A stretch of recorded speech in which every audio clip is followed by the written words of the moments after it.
Путін у травні 2024 року відвідає Китай для переговорів із Сі Цзіньпіном. Це може стати першою закордонною поїздкою після так званих президентських виборів. Іноземні дипломати та спостерігачі заявили, що очікують, що Путін зробить Китай своєю першою зупинкою після так званого переобрання. Офіційна інавгурація Путіна має відбутися приблизно 7 травня. Агентство нагадує, що у неділю Путін заявив журналістам, що Росія і Китай мають схожий глобальний світогляд, мають міцні відносини, частково завдяки добрим особистим стосункам Путіна і китайського лідера, і що Москва і Пекін розвиватимуть зв'язки і надалі в найближчі роки. Путін відвідає Китай, повідомило інформаційному агентству Reuters одне з джерел, яке говорило на умовах анонімності. Поїздка Путіна до Китаю, ймовірно, відбудеться у другій половині травня. Два джерела повідомили, що візит Путіна відбудеться перед запланованою поїздкою Сі в Європу, йдеться в повідомленні. Відповідаючи на запитання про поїздку російського президента до Китаю, в Кремлі заявили, що інформація про візити Путіна буде оприлюднена ближче до дати. Зараз готується кілька президентських візитів і кілька контактів на високому рівні, сказав журналістам речник Кремля Дмитро Пєсков. Ми будемо інформувати вас по мірі наближення. Ця сьогоднішня новина дуже цікава в розрізі того, що вчора повідомлялось про мирні потуги Китаю у дипломатичній площині. Нагадаю, посол Китаю у Швейцарії Ван Шихтін заявив, що Пекін розглядає можливість участі в глобальному саміті миру, який має відбутися до літа. Китай виступає за просування мирних переговорів і завжди був прихильний до цього. І ми також висунули стратегію політичного завершення конфлікту. Необхідно поважати територіальний суверенітет усіх країн і дотримуватися статуту ООН. Крім того, всі сторони мають працювати над припиненням війни. Необхідно не допустити поглиблення кризи або навіть виходу її з-під контролю. Ми уважно стежимо за конференцією щодо України, яку організовує Швейцарія, і розглядаємо можливість участі в ній, сказав Ван Шихтін. Китайський дипломат також зазначив, що всі сторони повинні підтримати Росію та Україну в якнайшвидшому відновленні прямого діалогу для поступової деескалації ситуації.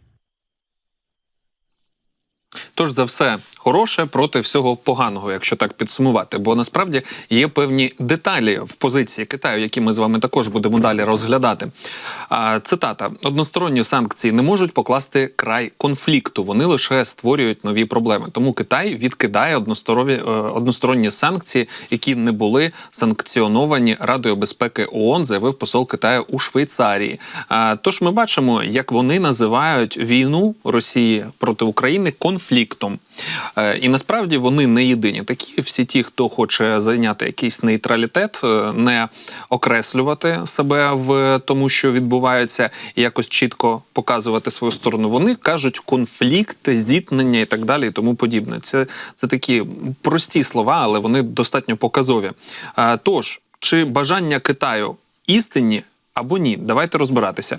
Вчора ми також побачили новину, де було сказано, що Китай може бойкотувати мирні переговори щодо врегулювання війни в Україні, при умові, якщо Європа не дозволить Росії брати участь в цьому процесі. Видання поспілкувалося з чиновниками, які повідомили, що Китай намагається переконати Європу дозволити Росії сісти за стіл майбутніх мирних переговорів, які, можливо, відбуватимуться у Швейцарії.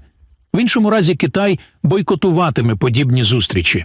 За їхніми словами, це послання було посилено під час європейського турне спеціального посланника Китаю Лі Хуея на початку цього місяця для обговорення війни в Україні. Йдеться в матеріалі. А офіційно Міністерство закордонних справ Китаю повідомило, що Лі Хуей пообіцяв підтримати своєчасне скликання мирної конференції з рівною участю всіх сторін.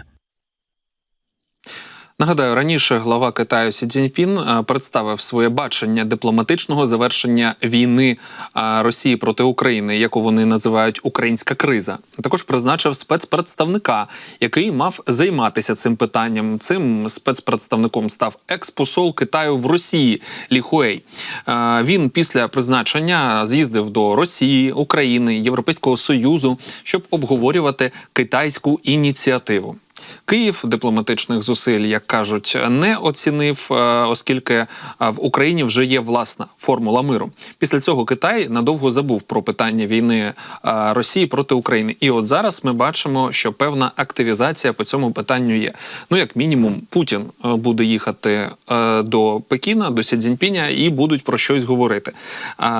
Ну, скоріш за все, це, по-перше, буде такий знак, який буде показувати певну легітимізацію Путіна, оскільки зараз, після того, як Путіна обрали, звісно, низка країн, вони чітко розставляють пріоритети. Вони кажуть про те, що це абсолютно незаконно, нелегітимно.